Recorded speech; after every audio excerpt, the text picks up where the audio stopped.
Thank you. Rihan കുട്ടാ, എന്തോ നല്ല രസമുണ്ടായിരുന്നു. Thank you. നല്ല സ്മൈൽ ചെയ്ത് ആ പാട്ട് നീ ഭയങ്കര രസമായിട്ട് തന്നെ പാടി. Thank you. നമുക്ക് ചോദിക്കാം ജഡ്ജസിനോട്. ചോദിക്കാം. ശാഖു ചേട്ടാ, റിഹാൻ എന്തോ നല്ല പെർഫോമൻസ് ആയിരുന്നു. Thank you sir. First of all ഭയങ്കര ബ്യൂട്ടിഫുൾ ആയിട്ടുള്ളൊരു പാട്ടല്ലേ. നമുക്ക് ഇത്ര നാൾ കഴിഞ്ഞാലും ഇനി ഈ പാട്ടൊന്നും മടുക്കില്ല. അതെ, ഭയങ്കര ഫ്രഷ് ആണ് ആ പാട്ടിൻ്റെ എല്ലാം. നമുക്കറിയാം ബീജി ഒക്കെ നെക്സ്റ്റ് എന്താ വരുന്നതെന്നും. അത്ര രസമായിട്ടുള്ളൊരു പാട്ട് മോൻ നന്നായിട്ടത് പ്രസന്റ് ചെയ്തു. Thank you sir. അതായത് റിഹാൻ ഒരു ഇമ്പ്രൂവ്മെന്റ് ഇങ്ങനെ ഞാൻ കാണുന്നുണ്ട്. ഈ ഒരു പെർഫോമൻസ് ആണെങ്കിലും നന്നായിട്ട് വെച്ചാൽ ഓരോ ഇതിൽ വരേണ്ട കുറേ കാര്യങ്ങളുണ്ട്. അതായത് ഇതിൽ ശ്രുതി ചേർത്ത് പാടാൻ ഭയങ്കര പാടാം.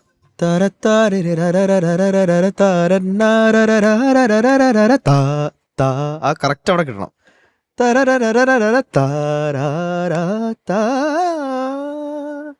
അപ്പൊ അതൊക്കെ ശ്വാസം എടുക്കാനും പാടാണ്. ശ്വാസം എടുക്കാൻ സ്പേസ് കുറവല്ല. മൊത്തത്തിൽ അങ്ങനത്തെ ഒരു പാട്ടാണിത്. നമുക്ക് ഒരു ബ്രീത്ത് ചെയ്യാൻ പറ്റില്ല അങ്ങനെ ഇതിൽ. മേലെ മാളികയിൽ നിന്നും പിന്നെ ഇതിങ്ങനെ പൊക്കോണ്ടിരിക്കുക. ആകെ ആലിലത്താലിയുമായി അവിടെ മാത്രമേ ഉള്ളൂ അല്ലേ. അപ്പം മോൻ അത് ഭയങ്കര രസമായിട്ട് മാനേജ് ചെയ്തു. ബ്രത്ത് ഇതിൽ മാനേജ് ചെയ്ത് താങ്ക് യു സർ. ഒരു വേർഡ് പോലും അങ്ങനെ മിസ് ചെയ്യാതെ ആ പാട്ട് കംപ്ലീറ്റ് പ്രസൻറ്റ് ചെയ്തു. പിന്നെ നല്ല ക്രിസ്പായിരുന്നു. വാക്കുകളൊക്കെ കറക്റ്റ് നമുക്ക് എഴുതിയെടുക്കാം. അങ്ങനെ തന്നെ പാടണം കേട്ടോ. നമുക്ക് ഒരു പാട്ട് കേട്ട് കഴിഞ്ഞാൽ അത് എഴുതിയെടുക്കാൻ പറ്റണം. അപ്പോൾ അടിപൊളി, super. Thank you sir. Thank you Shakhu ചേട്ടാ. റിഹാന് ചേഞ്ചോട് ചേഞ്ച്. ഷാനിക്ക, റിഹാൻ, എന്തോ ഹരി പറഞ്ഞൊരു മെയിൻ പോയിന്റ് ആണ് റിഹാന്റെ ഇംപ്രൂവ്മെന്റ് എന്ന് പറയുന്നത്. അപ്പോൾ ആ ഇംപ്രൂവ്മെന്റിന് ഒരു വലിയൊരു കയ്യടി. Thank you sir. First Rihan ഇവിടെ വന്നപ്പോൾ ഉള്ള റിഹാൻ അല്ല ഇപ്പോൾ ഉള്ളത്. റിഹാൻ ഫസ്റ്റ് ഒന്ന് ഭയങ്കര നമ്മൾ കഴിഞ്ഞ എപ്പിസോഡിലൊക്കെ പറഞ്ഞിട്ടുണ്ട്, നാണം കുടുങ്ങിയായിട്ട് ഒരു മൂലയ്ക്ക് ഇങ്ങനെ നിൽക്കുന്ന റിഹാൻ ഇപ്പോൾ അടിച്ചു പൊളിച്ച് പാടിക്കൊണ്ടിരിക്കുകയാണ്. അതെ, താങ്ക് യു സർ. പ്രത്യേകിച്ച് കഴിഞ്ഞ എപ്പിസോഡ്സിലെ മറ്റേ DISCO ഫാസ്റ്റ് ട്രാക്ക്. പിന്നെ അതൊക്കെ ഡിസ്കോ ഡിസ്കോ ഒക്കെ ഗംഭീരായിരുന്നു. അതെ, ഇപ്പം Thank you, sir. വേറൊരു ഷെയ്ഡിലുള്ള ഒരു പാട്ട് പിക്ക് ചെയ്തിട്ടുണ്ട്. നന്നായിട്ട് പാടി, നല്ല ചിരിച്ച് ഭയങ്കര Thank you, sir. പ്ലസന്റ് ആയിട്ട് പാടി. അതായത് വേറെ ടെൻഷനോ കാര്യങ്ങളോ ഒന്നുമില്ല റിഹാനെ. അതെ, വേറെ ഫുള്ളി പാട്ടിൽ കോൺസെൻട്രേറ്റ് ചെയ്തിട്ടാണ് റിഹാൻ പാടിയത്. അത് റിഹാന്റെ സിംഗിങ്ങിലും ഉണ്ടായിരുന്നു. പിന്നെ ഇത് ഭയങ്കര പാടാണ് ഈ പാട്ട് പാടുക എന്ന് പറയുന്നത്. കാരണം അപാര ബ്രെത്ത് മാനേജ്മെന്റ് വേണം. കാരണം ഒരു ഭാഗത്ത് നിന്ന് ഇത് തുടങ്ങിക്കഴിഞ്ഞാൽ പിന്നെ എങ്ങനെ അങ്ങ് പോവാണത്. പിന്നെ ഈ പറഞ്ഞ പോലെ ഹൈന്ന് ലോയിലേക്ക് ഒറ്റ ഡ്രോപ്പാണ് വീണത്. അത് കറക്റ്റ് വീണില്ലെങ്കിൽ അത് പോയി. എല്ലാം ഒരുപാട് കാര്യങ്ങൾ ഭയങ്കര അടിപൊളിയായിട്ട് റിഹാൻ മാനേജ് ചെയ്തിട്ടുണ്ട്. നന്നായിട്ട് പാടി. ശബ്ദം നല്ല രസമുണ്ടായിരുന്നു കേൾക്കാൻ. കാണാനും ഭയങ്കര പ്ലസന്റ് ആയിരുന്നു. നന്നായിട്ട് പാടി റിഹാൻ. അടിപൊളിയായിരുന്നു കേട്ടോ. Thank you sir.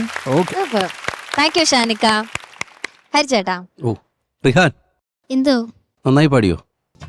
റിഹാൻ ഇഷ്ടപ്പെട്ടോ പാടിയത്? ഇവര് കമന്റ്സ് പറഞ്ഞപ്പോ അത് വിട്. റിഹാൻ ഇഷ്ടപ്പെട്ടോ? റിഹാൻ എന്ത് തോന്നിന്ന്? എനിക്ക് കുഴപ്പമില്ലാതെ തോന്നി. കുഴപ്പമില്ലാന്നോ? അങ്ങല്ല, ആ അത്യാവശ്യം നന്നായിട്ടൊക്കെ പാടി. അതാണ്, നന്നായി പാടി. എനിക്കിഷ്ടമായി റിഹാൻ. Thank you sir.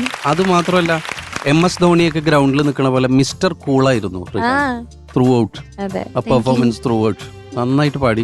പിന്നെ ഷാൻബായി പറയായിരുന്നു അതിനു മുമ്പ് ഇവിടെ ഡാൻസ് ഒക്കെ ചെയ്ത് ഗംഭീരമായിട്ട് പാടി, ഡാൻസും പാട്ടും ഒക്കെ. അപ്പം നല്ല ഇമ്പ്രൂവ്മെൻ്റ് ആണല്ലോ ഇവരെല്ലാവരും കമൻസ് പറയുന്നത്. അടിപൊളി. ലിറിക്സൊക്കെ വളരെ പെർഫെക്റ്റ് ആയിരുന്നു. എനിക്ക് തോന്നി ഇവിടെ എൻ്റെ ഈ പൊസിഷനിൽ വയലാർ ശരത്ചന്ദ്രവർമ്മയാണ് ഇത് എഴുതിയിരിക്കുന്നത്. ശരത്തേട്ടനായിരുന്നെങ്കിൽ കൂടുതൽ സന്തോഷമായി എന്നെ. ശരത്തേട്ടൻ ഞാൻ നന്നായിട്ട് പാടി. Thank you sir. അതുമാത്രമല്ല ഇത് ജയേട്ടൻ്റെ പാട്ടാണ്, രവീന്ദ്ര മാഷ്ട പാട്ടാണ്. ജയേട്ടൻ ഇപ്പോഴാണ് ഒരു ഗ്യാപ്പിന് ശേഷം വീണ്ടും പാട്ട് പാടാൻ തുടങ്ങി. നമ്മുടെ P. ജയചന്ദ്രൻ അടുത്തൊരു ദിവസം ഒരു 7 മാസത്തെ ഗ്യാപ്പിന് ശേഷം. അതൊക്കെ ഞാനതൊക്കെ ആലോചിച്ചു. എന്തായാലും ഇനിയും കീപ്പ് റോക്കിംഗ്, ഇനിയും ഇമ്പ്രൂവ് ചെയ്തിട്ട് പോവുക. ഇതാ അതെത്തണം. Super star. അതെ, okay, all the best. Thank you sir. ചേട്ടാ. റിഹാൻ, എന്തോ നല്ല കമന്റ്സ് ഒക്കെ കേട്ടോ അല്ലേ. നമുക്ക് എന്തായാലും മാർക്സും ചോദിക്കാം. ചോദിക്കാം. ശങ്കു ചേട്ടാ, ഈ ഒരു ഇമ്പ്രൂവ്മെന്റ് ഞാൻ കണ്ടതുകൊണ്ട് I am giving you 9. Thank you sir. Thank you. എടാ ഷാനിക്ക, ഒരു ഇമ്പ്രൂവ്മെന്റും കാണാത്തതുകൊണ്ട് സേഫ് 9. Thank you sir. ഞാൻ 9. Thank you sir. അപ്പൊ ടോട്ടൽ 27 മാർക്സ് ആണ് കിട്ടിയിട്ടുള്ളത് റിഹാന്. അടിപൊളി. Thank you. ഇനി നമുക്ക് ഡുവറ്റ് റൗണ്ട് ഉണ്ട്. അത് നമുക്ക് പൊളിക്കണം. Okay, all the best. Thank U.